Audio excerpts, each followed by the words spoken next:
El análisis político, la entrevista de la semana, la información contada de manera diferente en Hora de Cambio.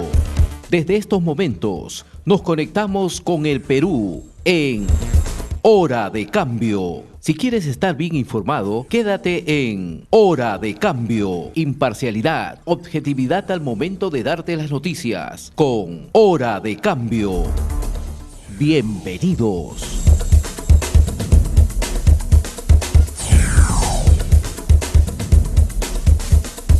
Bien, ya estamos en comunicación con el congresista Eduardo Salguana.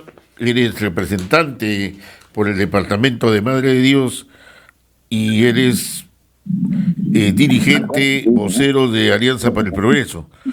Congresista Salguana, ¿cómo está? Muy buenos días. Alberto, buenos días. ¿Cómo está? Bueno, ahí hoy día un día movido, un jueves muy movido, no solamente en el Congreso, sino en la escena política.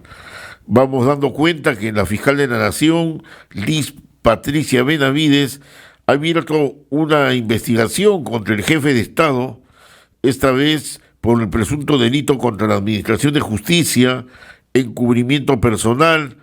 El objeto de la misma son los recientes hechos ocurridos en los cambios en el sector del interior. Inclusive tenemos entendido que el exministro Mariano González se ha personado ante la Comisión de Fiscalización del Congreso de la República, y también lo va a hacer en breve el presidente del Consejo de Ministros, como también el actual ministro del Interior, el señor Willy Huerta Olivos. Agitada el trabajo hoy día en el Congreso. ¿Qué nos puede decir acerca de esta nueva investigación? Porque usted también, aparte congresista, es abogado. Bueno, mira, Alberto, el Perú pues es todos los días el escenario político y social siempre trae pues novedades, no hay espacio para aburrirse en el Perú. Y en cuanto al tema pues de la investigación que ha iniciado la fiscal de la Nación, nos parece bien, nos parece correcto, porque creo que en un escenario en las cuales venimos de presidentes vinculados a actos de corrupción, no detenidos, extraditados, con detención domiciliaria, ¿no? Yo creo que un presidente que llegó con un mensaje pues de honestidad. Yo creo que en un país donde hay tantas situaciones de corrupción que rondan o circundan palacios de gobierno, es importante que el presidente esté libre de toda duda, ¿no? Y así que la fiscalía haga su trabajo y esclarezca estos hechos. Si no hay responsabilidad, en buena hora, y si la hay, pues hay que tomar las decisiones políticas que correspondan.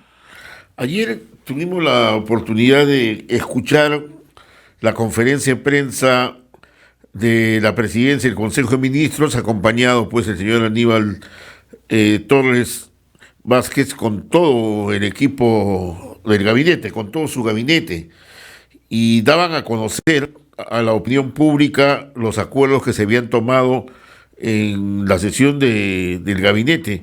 Lo que me sorprendió es la pobre información que se transmite a la opinión pública, ¿no? Lo escuchábamos al ministro de Cultura, que en la noche se va a inaugurar una feria artesanal en la Casa de la Cultura, al otro ministro de Educación, que se han inscrito no sé cuántos miles de maestros para dar su examen de calificación profesional, pero cosas muy genéricas, y se hablaba que no hay que preocuparse, que el problema del petróleo para los aviones ya está, o la gasolina ya está solucionada, etcétera, pero cosas muy genéricas, no vamos al fondo, ¿no? Y no se sabe si creerle todo esto que se anuncia, porque simplemente son anuncios, ¿no? Bueno, lo de ayer ha sido básicamente un conjunto de justificaciones y de ataques al exministro González, ¿no? Sí. Para esconder lo que es evidente ante la opinión pública, ¿no? Una decisión presidencial que solamente se entiende por el afán de encubrir situaciones ilícitas, ¿no? Y es una suerte, pues, de sanción a un ministro que pretendió actuar de manera autónoma cuando declaró que lo que había sucedido en Cajamarca con los periodistas de Canal 4 no era pues un acto propio de los ronderos, ¿no? Del derecho consuetudinario, sino que evidentemente era un secuestro, ¿no? Segundo, la formación de este grupo especial, conformado por altos oficiales que tienen una excelente trayectoria en la Policía Nacional del Perú, a pedido de la propia fiscal de la Nación, ¿no? Entonces esa es otra decisión que obviamente no ha gustado en Palacio de Gobierno. Y tercero, la decisión de poner énfasis en la captura de los prófugos vinculados a actos de corrupción de ciudadanos, familiares y otros cercanos al presidente, ¿no? Entonces aquí lo que hay es un afán de obstaculizar la justicia y en este caso de encubrir, ¿no? Y en ese escenario el ministro González ha sido totalmente incómodo y por eso lo han retirado a solo 2 semanas de haber juramentado el cargo. Los que defienden al presidente Castillo, los ministros, hemos escuchado ministros, algunos parlamentarios también, señalan pues de que todo esto es pura palabrería y que no existe una sola prueba que comprometa al presidente Pedro Castillo en actos de corrupción. Así tajante, yo escucho las respuestas de estos representantes allegados al gobierno. No hay pruebas, la investigación que hace la Fiscalía es demasiado gaseosa, que no consiguen cosas concretas donde pueda estar investigado el propio presidente y ver si existe o no responsabilidad.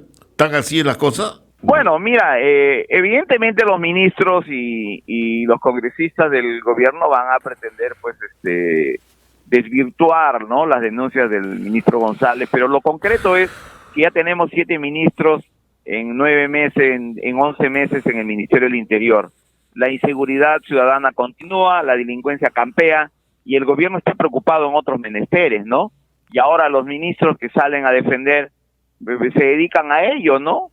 Cuelap se caen a pedazos y el ministro de la Cultura está abocado a ser el defensor del presidente de la República y se olvida que para lo cual fue designado, ¿no? De igual manera los otros ministros. En el caso del petróleo, el desabastecimiento continúa y como usted bien dice, ¿no?, se pretende justificar con algunas declaraciones de temas irrelevantes, cuando el tema de fondo del petróleo, el tema de fondo del desabastecimiento de gasolina en el sur del Perú. Yo soy de Madre de Dios, en este momento no hay petróleo, no hay gasolina, hay paro, hay tomas de carreteras en Juliaca, en Cusco, en cierto sector de Arequipa, en el norte igual, porque Petroperú está en una severa crisis financiera y no tiene recursos para importar el petróleo y se justifica el tema con los oleajes, entre comillas, anómalos en el puerto de Mollendo o en el puerto de Matarani, donde desembarca el crudo que nosotros importamos. Además de ello, la falta de una política energética. El Perú tiene 6 contratos de exploración de petróleo, Colombia tiene más de 70 contratos de exploración. Ellos producen cerca de 200,000 barriles diarios, nosotros producimos 40,000 al año. Entonces, el problema de fondo es eso, las políticas desacertadas del gobierno. Y obviamente se genera desabastecimiento, genera el incremento del precio de los combustibles, porque ¿qué están haciendo en Madre de Dios, por ejemplo? Están comprando petróleo, gasolina a los proveedores privados, es decir, a Primax y a Repsol. Y cuando compran a estas empresas privadas, la selva no está exonerada del impuesto general a las ventas, entonces el precio se incrementa. Esos son los temas reales que no toca el gabinete ministerial y obviamente ya sabemos las razones porque están preocupados en cómo encubrir estos presuntos actos de corrupción que al contrario deberían ser esclarecidos por la salud moral de la República. Es que lamentablemente esa es la agenda que en estos momentos pues se mantiene vigente. Estamos con una paralización de un sector del transporte pesado a nivel nacional que está viéndose ya los estragos en algunos alimentos. Estamos viendo paralización de un sector del agro. Hoy día las comunidades agrarias han sacado un comunicado en relación al tema de los fertilizantes y acá como si no pasara nada, ¿no? O sea, acá salimos o lo defendemos al presidente o no lo defendemos al presidente, o lo atacamos al presidente o no lo atacamos al presidente, cuando la agenda prácticamente es otra y a nadie le interesa, ¿no? Efectivamente, el país real está caminando por una determinada trayectoria, y el Perú oficial, ¿no?, de Palacio y los ministros camina por otra. En realidad la situación es bien complicada en todos los sectores. La ejecución presupuestaria, Alberto, habría que fijarse nada más en transparencia económica del mes, y te vas a dar cuenta que ninguno de los ministerios llega ni siquiera al 35%, y ya estamos llegando al mes de agosto. O sea, dinero, recursos hay en el país. El problema es que hay una abierta incapacidad de gestión. ¿Y por qué la hay? Porque se designan funcionarios que no son competentes, se designan ministros que no conocen la cartera, se designan a funcionarios como directores, viceministros, asesores, simplemente por temas políticos, porque es cercanía amical, porque son procedentes de mi departamento, de mi distrito, de mi provincia, porque son del grupo político, de la distribución de cuotas de poder a los aliados. Entonces estamos privilegiando realmente con una mirada absolutamente irresponsable frente a lo que pasa en un momento de crisis internacional, de alza de precios de los hidrocarburos, la inminencia de una crisis alimentaria para el próximo año. Los agricultores han sembrado menos este año, no hay fertilizantes, han subido de precios, la importación no funciona en las entidades del Minagri, se caen las convocatorias, porque quizás designan a gente pues sin experiencia, sin conocimiento, ¿no? Eso es lo que está pasando en el país, en el Perú real, ¿no? Y eso el gobierno lamentablemente pues no lo quiere ver. Ahora, el exministro Mariano González prácticamente en sus intervenciones, y hoy día lo ha reafirmado en su intervención en la Comisión de Fiscalización, ha dicho que el Congreso tiene ahí una responsabilidad en relación a esta crisis. El segundo es la Fiscalía de la Nación, y el tercer lugar van a ser las calles. O sea, las grandes movilizaciones que se pueden venir en relación a toda esta crisis, y donde, bueno, puedan zanjar ya tanto problema social que se está acumulando acá en el Perú. Bueno, de alguna manera la ciudadanía tiene que expresarse, y obviamente lo hará en el momento que ya esta situación se haga insostenible, ¿no? Lógicamente en el Congreso tenemos la alta responsabilidad de no esperar que eso suceda, ¿no? Porque si no, podrían acontecer situaciones complicadas, con pérdida de vidas, ¿no? Yo creo que no hay que llegar a eso, y creo que la clase política, los congresistas, tenemos que asumir en algún momento esta situación, ¿no? Ayer se ha conversado esto en la Junta de Portavoces, hay algunas iniciativas, y lógicamente lo que siempre nosotros hemos señalado es que cualquier salida a este tema tiene que ser una salida constitucional, una salida bien fundamentada, ¿no? Porque vivimos un estado de derecho, ¿no? Y eso es importante, que la coyuntura a veces no nos gane, sino sea el sentido del bien común en general para el país, ¿no? Yo estoy seguro que en estas semanas en el Congreso se van a tomar decisiones definitivas al respecto. Una consulta. Hace unos días el Congreso aprobó por insistencia la ley que modifica el Consejo Directivo del SUNEDU. Hoy día ha sido publicado en el Diario Oficial la ley.